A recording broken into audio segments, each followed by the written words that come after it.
Shalom, shalom, bien-aimés dans le Seigneur. Je suis le prophète Azaf Balinga. Je suis venu partager avec vous ce message important et à l'occasion de cette conférence en ligne qui est organisée par les bien-aimés et dont l'un des piliers de l'organisation, c'est notre bien-aimé Christian Tambo. Merci, je te remercie, je te dis merci à mon frère et merci aussi à tous ceux qui nous suivront et de par le monde, partout ils doivent se retrouver. En fait, vu le temps, nous n'avons pas beaucoup de choses à dire, mais nous voulons partager l'essentiel parce qu'il nous a été dit de partager seulement ce message pour 15 minutes. Alors là, nous sommes en train de partager le grand thème qui est intitulé « Les caractéristiques d'un chrétien authentique pour la venue de Christ ». Quand nous parlons sur la venue de Christ, nous voyons déjà, on est en train de nous fixer en rapport avec le temps. Ainsi donc, j'aimerais partager avec nous un texte qui est dans Actes chapitre 7, au verset 17 jusqu'au verset 23.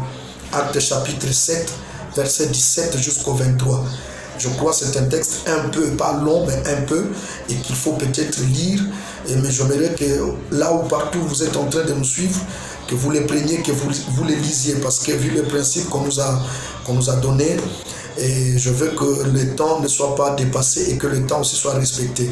Mais là, il est écrit dans Actes chapitre 7, les temps approchaient où la promesse que Dieu avait faite à Abraham devrait s'accomplir. Et puis, Dieu a suscité un homme, Moïse, qui naquit dans la maison, qui naquit parmi les Israélites en Égypte, mais qui fut instruit selon la sagesse des Égyptiens, recueilli par la fille de Pharaon, et qui a grandi dans la maison de Pharaon, mais qui, après un temps, il eut à son cœur cet amour de pouvoir défendre son peuple et de le faire sortir de l'Égypte, de là où il était, en fait de l'amener selon la promesse de Dieu. Ainsi, c'est au travers de ces textes que nous sommes en train de partager pendant quelques instants.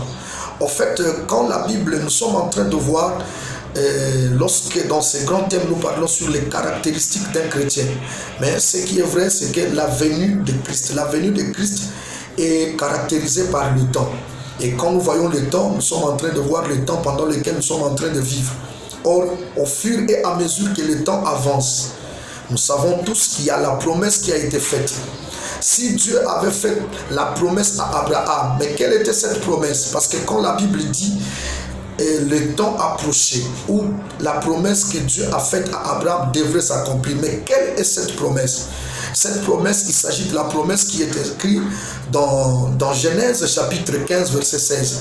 Là où Dieu parlait sur la descendance d'Abraham qui devrait se retrouver dans un pays étranger et qui serait esclave. Pendant 4 générations de 100 ans ou 4 siècles après, le Seigneur viendrait lui-même pour les libérer et pour les délivrer. Mais il faudrait qu'il y ait d'abord le péché des Amoréens. C'est ça ce qui souligne les Écritures. Dans Genèse chapitre 15, verset 16.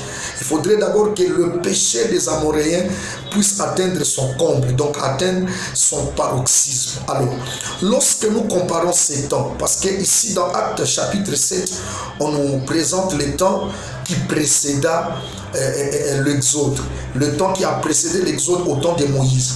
Et voilà pourquoi, si nous voulons comprendre aussi les caractéristiques véritables d'un chrétien authentique pour la venue de Christ, nous pouvons aller prophétiquement en prenant le parallélisme qui existe entre notre temps et le temps de Moïse. Pourquoi nous avons choisi le temps de Moïse? Parce que ce qui s'est passé au temps de Moïse, c'était le temps pré-exode, le temps qui précédait le départ. Or, en réalité, nous tous, nous savons que l'église en notre génération, c'est une église qui traverse aussi le temps pré-exode.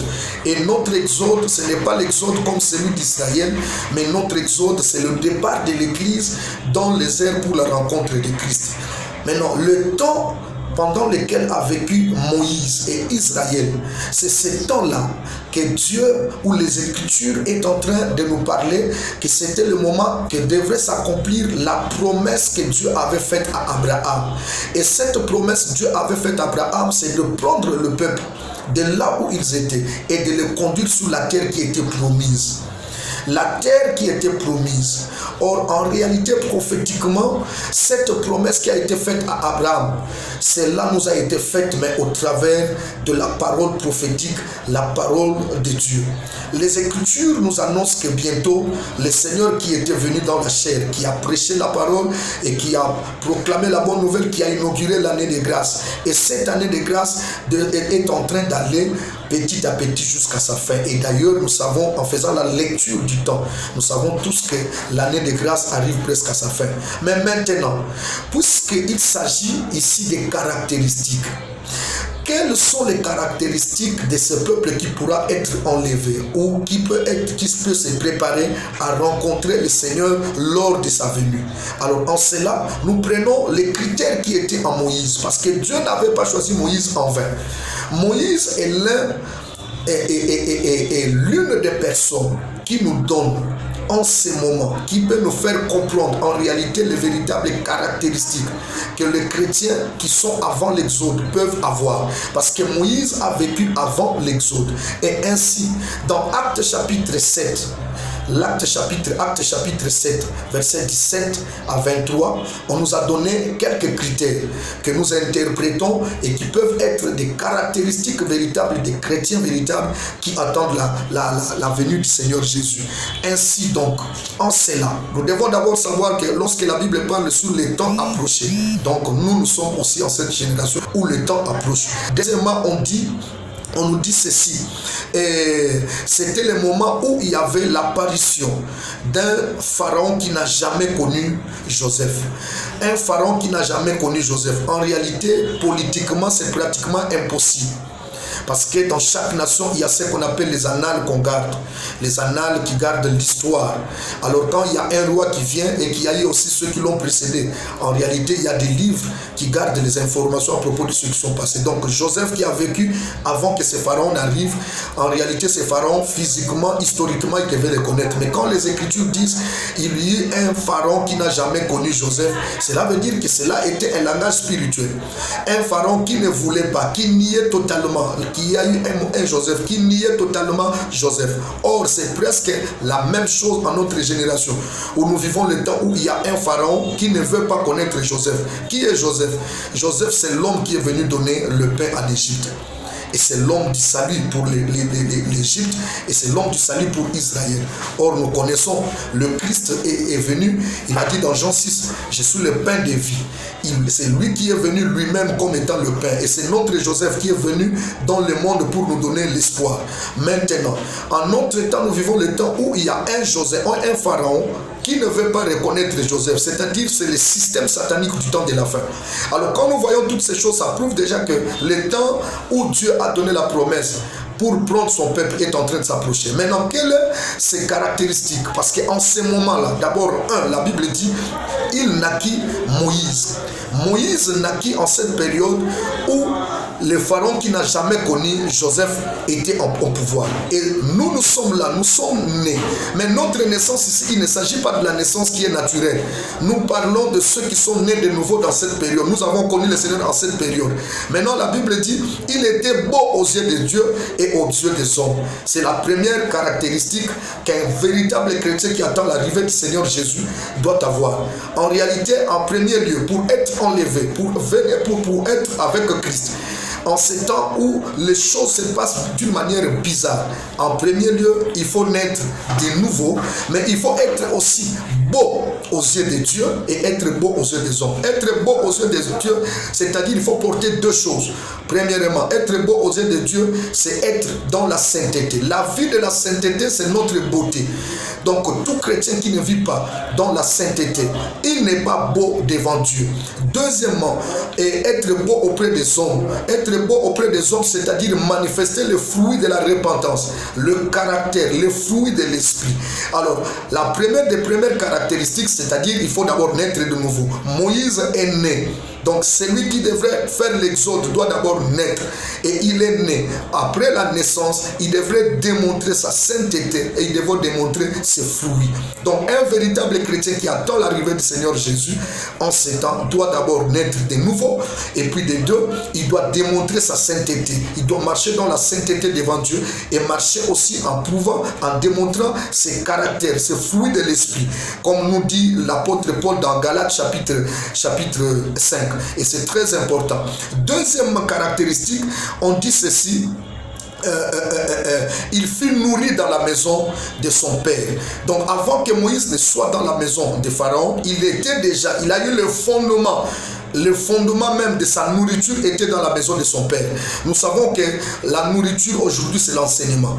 Un véritable enfant de Dieu qui n'est pas nourri dans la maison du père sera séduit et il risquera d'être pris en otage et pris par les séducteurs du temps de la fin. Voilà pourquoi un vrai chrétien qui attend l'arrivée du Messie, il doit d'abord se confier aussi, il doit aimer la parole de Dieu, surtout dans les enseignements qui peuvent le faire asseoir dans sa foi pour garder sa foi jusqu'au jour où le Seigneur viendra. Et c'est très capital. Mais il était aussi instruit dans la sagesse selon la sagesse des Égyptiens.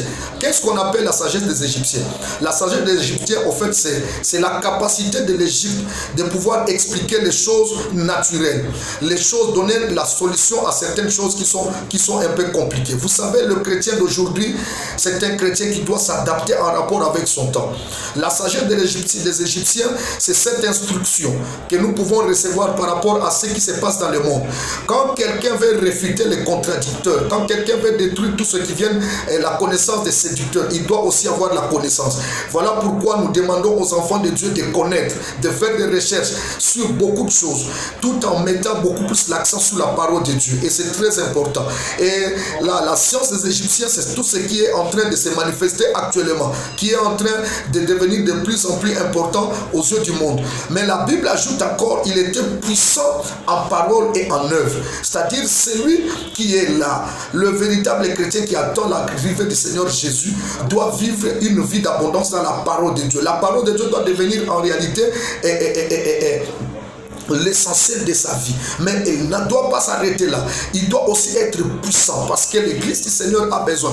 Aujourd'hui, les gens ont donné toujours beaucoup plus de valeur en ce qui concerne les hommes de Dieu. Pour prier pour les malades, il faut que c'est un homme de Dieu. Alors que la promesse des Écritures dit qu'à celui qui a cru imposera ses mains aux malades, sera guéri. Donc la puissance est la parole de Dieu. Les œuvres ici, c'est la manifestation de la puissance de Dieu. Pas seulement du caractère, mais aussi la manifestation de la puissance de Dieu que chaque chrétien doit manifester en notre temps. Et on ajoute, on dit, il avait 40 ans. 40 ans, lorsque Dieu l'appelle. Avoir 40 ans veut dire quoi? Le chiffre 40 ou le nombre 40, c'est le nombre de la maturité. En Israël, lorsqu'on parlait sur le 40, on voyait la maturité. Donc, en ces temps de la fin, Dieu exige qu'il y ait des chrétiens qui soient matures. Les petits enfants, ceux qui sont encore au lait, ils sont faciles à être séduits. Mais ceux qui sont déjà matures, qui peuvent manger la nourriture solide, ce sont là que le Seigneur est en train de chercher. Pourquoi? Parce que dans le verset 23, la Bible dit, Moïse a défendu son frère égyptien, son frère israélite qui était attaqué par un Égyptien. Donc un véritable chrétien en ce moment, l'une des caractéristiques, c'est que les chrétiens doivent devenir des défenseurs du royaume de Dieu au travers de la prédication, au travers de l'évangélisation, de gagner les âmes. L'heure n'est plus aux distractions. Les vrais chrétiens doivent se lever afin de pouvoir proclamer l'évangile, de pouvoir parler de la parole de Dieu de partout, défendre le royaume. Il ne doit plus croiser les bras. Pendant que nous voyons les occultistes sont en train de passer par-ci, par-là et présenter le message de leur royaume, le message satanique. Les enfants de Dieu, eux, ne doivent pas croiser les bras. Ils doivent aussi se lever afin de pouvoir manifester la puissance de Dieu au travers de la prédication de la parole. L'heure est aussi à sauver les âmes, à sauver ceux qui sont pris au piège par le diable.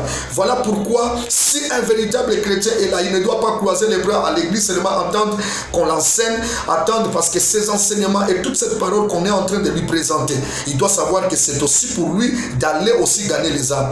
N'oublie pas, le royaume de Dieu, c'est à faire de nous des pêcheurs, et pas des pêcheurs des poissons, des pêcheurs d'hommes. Oui, nous sommes des poissons parce que nous sortons, Dieu nous fait sortir de l'eau.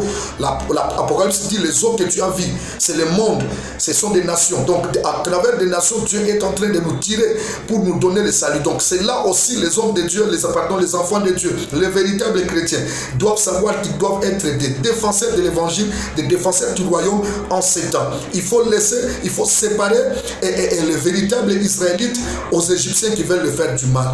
Voilà ce que j'avais à présenter pour nous, ce message qui doit être important pour toi, qui m'a suivi dans cette conférence. Que Dieu te bénisse afin que ces caractéristiques prophétiques du chrétien en ces temps, en attendant la venue du Christ, soit manifestée en toi. Vraiment, je vous bénis beaucoup. C'était votre humble serviteur, le révérend prophète Azaf Balenga, à Kinshasa, en République démocratique du Congo. Que Dieu vous bénisse et que Dieu ajoute encore sa révélation et sa puissance dans cette parole qui vient d'être proclamée. Je vous dis ciao, que Dieu vous bénisse abondamment. Merci beaucoup.